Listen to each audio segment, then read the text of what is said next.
رسالة إلى المنتخب العراقي. ابداعة امهاتكم فوزوا باكر. ابداعة امهاتكم. خلينا نصعد لكأس العالم. احنا جيل التسعين ما عايشين هالشعور.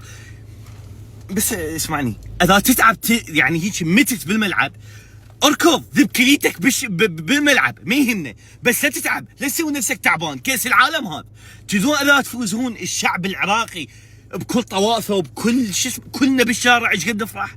بشرفكم فوزوا، وانت مدرب شافك نزل لواعيب الزينين من البدايه. طبعا بغض النظر عن بشار انت باكر السر يحضر عليه. يعني هاي يعني شاف امك من نظام السكاين مالتها نزلهن من البدايه. ابدعت امهاتكم سووها. ترى باكر حدث يوم كبير، يعني اذا فزتوا الله اكبر، يعني اذا خسرتوا يعني ما نريد نضغط عليكم، بس بعد ما حد يشجع المنتخب.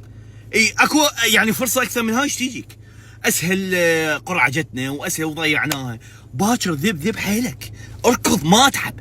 تذكر الوطن، فرحه الشوارع، الامهات، لك من طين احنا شهداء. فوزوا.